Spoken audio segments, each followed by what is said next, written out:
there, thank you so much for joining me today. This video is an introduction to my 2021 project pan.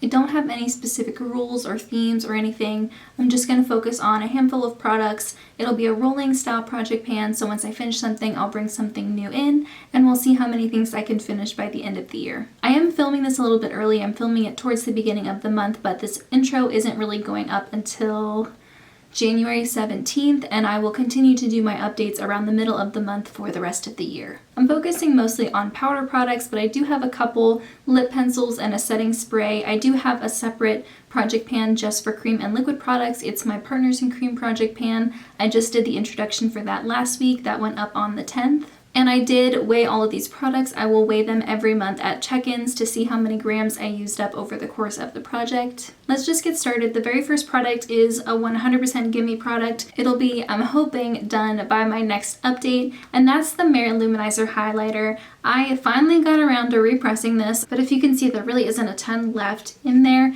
and because it is repressed, it's very, very soft, so whenever I put my brush in, it picks up a lot of product. I think using this consistently for a couple weeks, it'll be done, and I'll have an empty to share with you in my next update, and I will bring another highlighter in its place once this one is done. I do have a setting spray. It's from e.l.f. It's the Matte Magic Mist and Set, and I'm just above the halfway mark. I wouldn't say that this is a super mattifying product or something that makes my makeup last forever. I think it's the best strategy for me to try to finish this now during the winter months when my skin is drier and I'm not super worried about heavy duty oil control. And once I do finish this setting spray, I'll bring another one into its place. The next product is actually a combination of two products. I hit pan on the Butter Bronzer from Physicians Formula and the CoverFX bronzer, I think in the shade Sunkissed.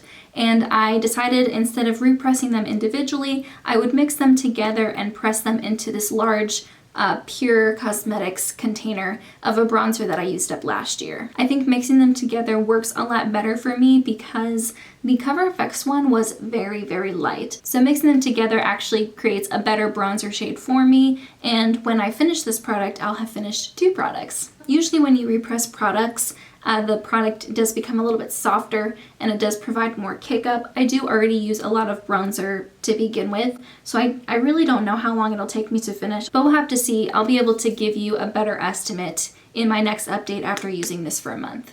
I have two lip liners here. They're only slightly different in color and they're both almost finished. The first one is Bedrose from NYX. This one only has, I think, like an inch, maybe an inch and a half worth of product left, and I'll wear this with pinky lipsticks or on its own just as a really pretty pink lipstick. And if I need something to pair with a more brownie nude or just want a different type of undertone, I'll reach for Pillow Talk. This one also only has like maybe an inch and a half left of product. Both of these I can use to line my lips for other products, or I can use them on their own as its own beautiful lip product. And depending on what color I'm going for, I can reach for either or. I do have quite a few lip products in my collection that are almost finished or products that I just would like to focus on before they expire. So I'm hoping to have a lot of lip empties at the end of this year. So we're gonna start with some easy ones just to get my confidence up because it takes me forever to pan lip products. Even though there's really not a ton of product left,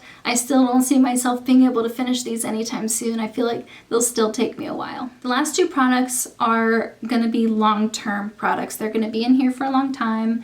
The progress is probably not gonna be super fast, but they're gonna be such huge accomplishments whenever I finish them, and that's why I'm putting them in this project. The first one is a blush. It's from Hourglass. It's the Incandescent Electra blush. I don't have pan on this. I wouldn't even say I'm close to hitting pan by any means, but I want to use this a ton. I want to get a lot of use out of this and see if I can potentially finish it by the end of the year. It does have a lighter powder mixed in with it, so it's something I can build. This is a gorgeous blush, definitely something I can see myself using on an everyday basis. I've already used it almost 100 times. So we'll just have to see with this one. It might be a super lofty goal to try to finish this by the end of the year, but I at least want to give it a try. My very last product is also a lofty goal, and it's an eyeshadow. This is a single from Makeup Geek in the shade Petal Pusher. I do have an enormous pan in the middle and a big dip taken out of it. There is probably, I would say, half of the product gone. This is one of my favorite eyeshadows that I own in my collection,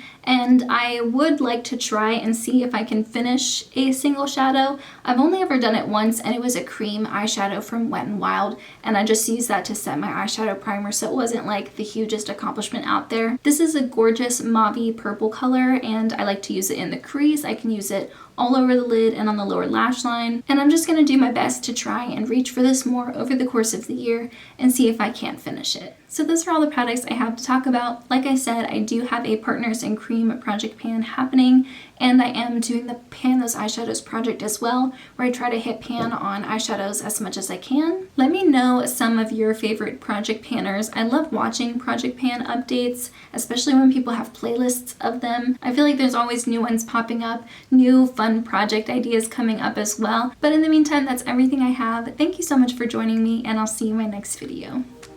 Bye guys!